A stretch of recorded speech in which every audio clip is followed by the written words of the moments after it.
Boa tarde a todos. Estamos hoje aqui com o Dr. Edson Isamo, neurologista na rede de hospitais São Camilo de São Paulo, para um bate-papo sobre acidente vascular cerebral, o AVC. Aproveite para enviar suas perguntas também. Boa tarde, Dr. Edson, tudo bem? Tudo bem, boa tarde. A gente queria começar, se o senhor pudesse explicar o que é o AVC.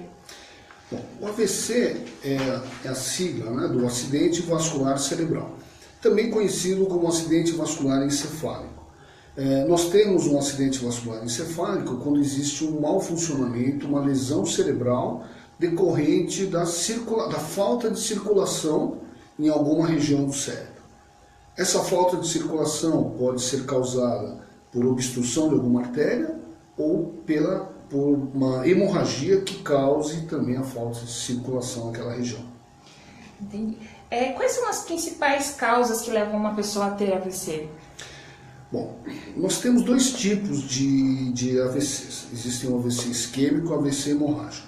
O AVC isquêmico, causado por obstrução de artérias, a maior causa dela é a doença arteriosclerótica, onde existe um processo um tipo de envelhecimento das artérias que ao longo do tempo causa um endurecimento e obstrução das artérias. O outro tipo de acidente vascular isquêmico são os embólicos, né? Em algum outro local do corpo se formam pequenos coágulos que circulam pelo corpo e até atingirem artérias menores que acabam causando uma obstrução. Existem outras causas também de acidentes vasculares isquêmicos, como as vasculites, que são inflamações nas artérias, as trombofilias, que são as alterações genéticas de alguns fatores de coagulação sanguínea. Os acidentes hemorrágicos são causados principalmente pelo rompimento dessas artérias. A arteriosclerose também pode causar uma fragilidade e causar um rompimento dessas artérias. O segundo caso é a presença de aneurismas ou malformações vasculares que causam hemorragia e um extravasamento de sangue para o interior do cérebro. A gente já está recebendo algumas perguntas aqui. O Jean gostaria de saber se é possível usar células-tronco para reparar danos causados pelo AVC. Célula-tronco é um projeto do futuro. Teoricamente, a célula-tronco seria uma alternativa para a recuperação e regeneração cerebral. Porém, as pesquisas ainda não avançaram no sentido de que a célula-tronco ainda possa ser usada de maneira geral e usual. Ainda estamos no início das pesquisas. Existe um futuro promissor, mas atualmente ainda não é possível ser usado. A Débora também disse que uma amiga dela teve um AVC e faz 2 semanas que ela não acorda. É normal esse tipo de... Não é uma coisa muito normal. Normal é a pessoa ter o AVC, mas permanecer com o nível de consciência preservado. Existem alguns tipos de acidentes vasculares cerebrais que causam comprometimento do tronco cerebral, que comprometem a área cerebral que mantém o despertar. Por exemplo, com um AVC chamado AVC de tronco. Às vezes a pessoa pode ficar com comprometimento da consciência por um longo período. Não é o normal, mas é uma coisa possível de acontecer. Existe alguma forma de prever um futuro AVC, por exemplo, por exames? Alguma forma de prever? Não existe uma prevenção específica. O que existe são prevenções que diz respeito à saúde geral. Então, principalmente a prevenção da doença arteriosclerótica, prevenir o envelhecimento dos seus vasos sanguíneos. Isso através de atitudes e atividades que você deve fazer ao longo da vida, desde jovem.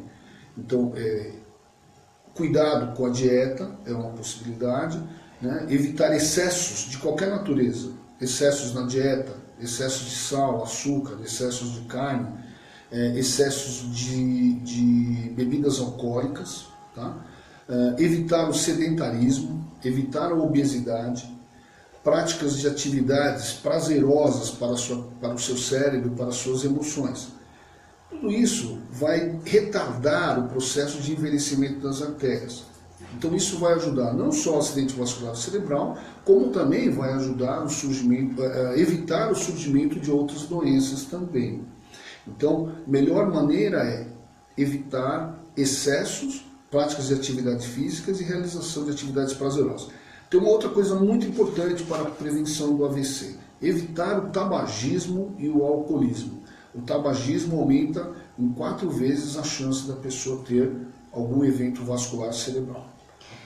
A Tiana de Paula disse que sente muitas dores nos braços e nas palmas das mãos, como se estivesse queimando. É algum tipo de sintoma de AVC?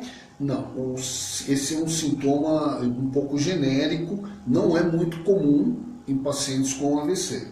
Apesar de que dependendo do contexto que a pessoa está envolvida, esses sintomas podem ser significativos, mas de maneira geral não. O risco de AVC é hereditário? Hereditariedade é uma questão assim. Se você considerar que a hereditariedade pura, todas as pessoas que seriam descendentes estariam condenadas a ter um AVC. Na verdade, o que a gente observa é um aumento da incidência familiar. Quer dizer, dentro de uma família, você pode ter um número aumentado, um número maior, uma chance maior de você ter algum evento vascular, mas não que garanta que todos terão, né? Então, a hereditariedade ela tem uma importância relativa. Isso pode ser significativo desde que haja muitos eventos dentro da sua família. O fato de seu pai ter o AVC não é significativo, não significa que você vai ter também um AVC. Tá? A Sandra, ela disse que depois de um AVC é normal sentir cansaço, tontura e tremedeira. Tonturas e tremores podem ocorrer dependendo da área cerebral que foi acometida.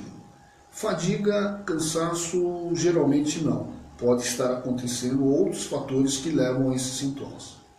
Quais são os primeiros sintomas de um AVC, Cláudio? Você consegue identificar um AVC principalmente com uma questão de tempo. São sintomas que aparecem de maneira imprevisível e muito rápida. Então, assim, a pessoa estava bem há 1 minuto atrás e agora, nesse momento, não está mais. Os sintomas mais comuns são os sintomas motores, diminuição de força de algum lado do corpo ou de algum membro, o braço ou a perna, alteração da fala, capacidade de linguagem comprometida, sempre de maneira súbita, um desvio, observação de uma paralisia facial que causa um desvio da rima labial, alterações visuais, em alguns casos, casos de dor de cabeça. Então, que são cefaleias. Mas basicamente são alterações motoras, alterações de linguagem, esqueci de falar, alterações de sensibilidade. A pessoa também, de um momento, de uma hora para outra, tem um adormecimento de algum lado do corpo ou de algum membro que não é habitual. Aqui, exatamente, a Elaine, a Nice está falando que ela sente um formigamento do lado esquerdo do rosto, se ela deve se preocupar, vai do lado esquerdo até a orelha. Então, os fenômenos de sensibilidade fazem parte do diagnóstico diferencial de um acidente vascular cerebral. Isso teria que estar analisado dentro de um contexto. Então, na dúvida, a pessoa tem que se dirigir a um pronto-socorro e ser examinado por um médico treinado para isso. Se eu sinto sintomas de AVC ou estou com alguém que tenha sintomas, o que eu deveria fazer além até chegar no hospital, por exemplo? Não há o que fazer no ambiente doméstico ou fora do hospital. Todo o atendimento do acidente vascular é intra-hospitalar. A questão tempo é fundamental para que os médicos possam utilizar os recursos mais modernos que existem para recuperar a circulação cerebral e não deixar danos cerebrais. A questão do tempo é fundamental. Algum sintoma imediato, de mudanças muito bruscas de força, sensibilidade e linguagem, a pessoa deve ser direcionada imediatamente ao pronto-socorro que tenha um recurso estruturado para o acidente vascular cerebral. Que é o caso da rede de hospitais São Camilo, onde os neurologistas ficam 24 horas de plantão, né, destinados principalmente ao atendimento imediato do acidente vascular cerebral. A questão do tempo de atendimento e início dos procedimentos diminui muito a chance de dano cerebral e diminui muito as possíveis sequelas que um acidente vascular pode deixar. Então, o tempo ele é fundamental. A pressão alta pode ser provocar um AVC? As crises hipertensivas, dependendo do caso, elas podem ser a ponta de lança de algum processo já de obstrução ou de fragilidade das artérias. Então a crise hipertensiva ela pode facilitar a obstrução das artérias ou o rompimento delas, causando ou um acidente vascular isquêmico ou um acidente vascular hemorrágico.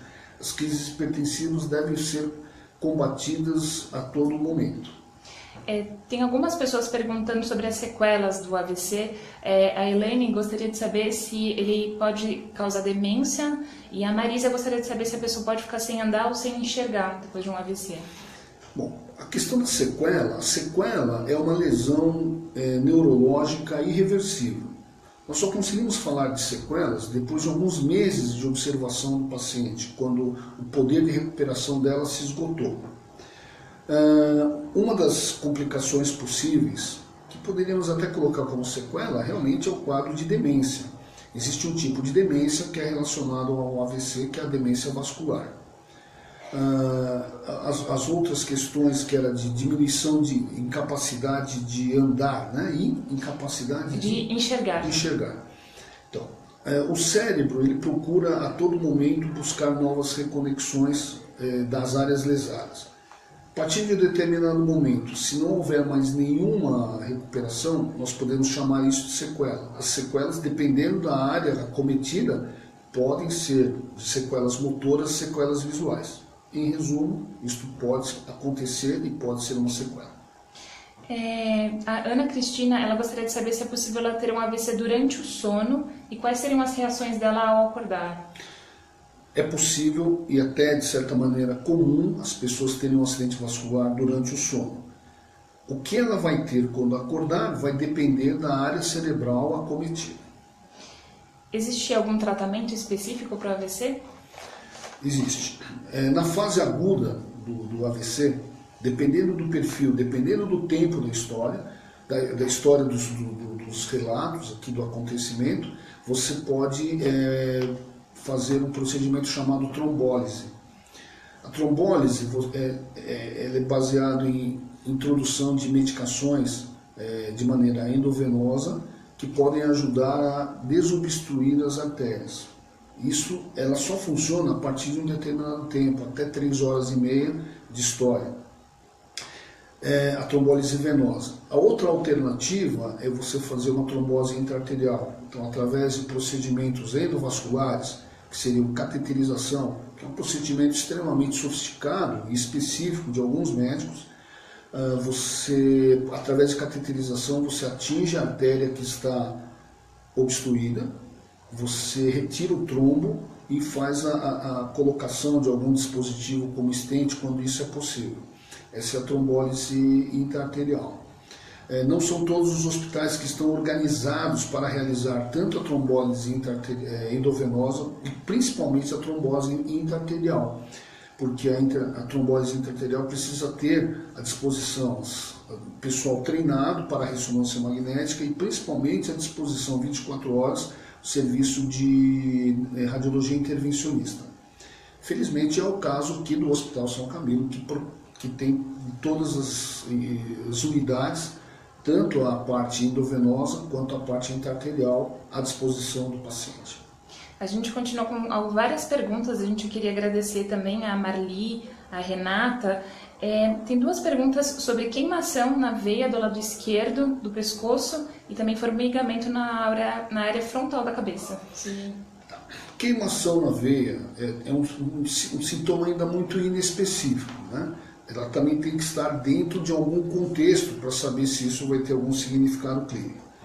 Queimação em alguma região da cabeça também é um sintoma inespecífico. Muitas coisas podem causar isso, inclusive o AVC, mas tem que estar dentro de um contexto onde um médico devidamente treinado consegue determinar o significado disso para o AVC. A Marcinha, ela disse que o sogro dela teve um AVC faz 2 anos e que ele ainda tem alguns sintomas, como formigamento, que é exatamente isso. Isso é normal depois de tanto tempo de um AVC? Depois de 2 anos é possível, se as áreas de sensibilidade não conseguirem ser reconectadas e voltar ao normal plenamente, a pessoa pode carregar fenômenos de sensibilidade durante muitos anos ou até para sempre. Tem um grupo mais comum, doutor, que tem a propensão a ter AVC? Bom, os grupos mais comuns são pacientes acima de 60 anos, pacientes que são obesos, sedentários, tabagistas, pacientes que carregam transtornos no colesterol, triglicérides, que é um grupo chamado de dislipidêmicos. Esses são os que têm mais chances de ter AVC. Entendi. E existe, dependendo das sequelas, existem formas de retomar algumas atividades ou todas elas são permanentes? Bom, sequelas são lesões neurológicas irreversíveis. Se você atingiu uma situação onde existe uma sequela neurológica, você não vai conseguir mais a recuperação dessa região, dessa função. Então, a partir da sequela, você tem que buscar adaptações para a sua vida, ou para atividades da vida diária, ou para atividades profissionais. Mas sequelas você não consegue recuperar mais. A Fabiana disse que o pai dela tem um tratamento de politectomia vera. Se existe um risco maior para ter AVC, no caso dessa doença. Isso aí já é uma polistemia vera, é um fenômeno hematológico que aumenta aí a viscosidade sanguínea. Então ele é um paciente que estatisticamente tem uma chance maior, teoricamente tem uma chance maior de ter um AVC do que a pessoa que não tem esta doença. Mulheres que tomam anticoncepcional têm maior chance ao longo da vida de ter um AVC? Existe chance aumentada também nas mulheres que tomam anticoncepcional de ter tanto um acidente vascular cerebral isquêmico quanto a trombose venosa cerebral. Isso é verdade. A Márcia também disse que a mãe dela tem muitos esquecimentos e um zumbido no ouvido. Se isso pode ter a ver com AVC? Esquecimentos isolados também depende do contexto. Somente o esquecimento com zumbido não é um sinal indicativo de que ela está tendo ou que ela terá um AVC. São sintomas ainda muito inespecíficos. O senhor gostaria de acrescentar alguma coisa que a gente não... Não, eu acho que as pessoas devem se conscientizar em relação à questão do acidente vascular cerebral, aproveitando que este é o mês, né, se comemora o Dia Internacional. O acidente vascular cerebral é uma das grandes causas de morte no mundo. Tá? O acidente vascular cerebral está dentro das doenças cardiovasculares. As doenças cardiovasculares são as que mais matam pessoas no mundo. Então, a importância dela, tanto para o Brasil quanto para o mundo, ela é muito grande. Nós devemos tomar todas as medidas para que as pessoas não sejam atingidas por esse tipo de doença, que quando não é mortal, ela deixa sequelas e tem um impacto físico, emocional, social, financeiro extremamente grave. Então, todas as medidas de prevenção ou de tratamento que devem ser feitas de maneira imediata devem ser tomadas para essa pessoa. Tem uma última pergunta que é se o AVC que ocorre no tálamo é mais difícil de reverter. Todos os AVCs têm a mesma dificuldade para reverter. O problema do AVC no tálamo é que por ali passam vias nervosas que conduzem a uma motricidade voluntária. Então, um conjunto de nervos que vão para o braço e para a perna, eles passam por ali. É uma área muito importante e que eventualmente pode não ter reabilitação para isso. Então não é que ela é mais difícil de reverter, mas vai depender do tamanho, da extensão da lesão naquela região e da própria capacidade do cérebro de recuperar aquela região.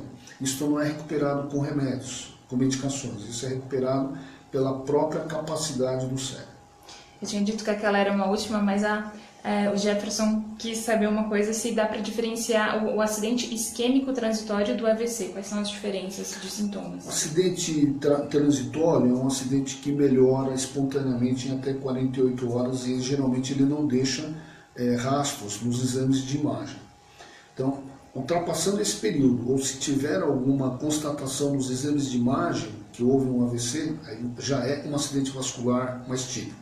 O acidente vascular transitório, que é conhecido como ataque isquêmico transitório, ele tem a recuperação espontânea e ele não deixa imagens ou sinais nos seus exames. Tá bom. Eu gostaria de agradecer a participação do senhor, Dr. Edson, e de todo mundo que participou no nosso Face Live. Muito obrigada. Eu agradeço a oportunidade e espero que as informações aqui possam ajudar a população de maneira geral. Obrigada. Hospital São Camilo. Nossa missão é cuidar da vida.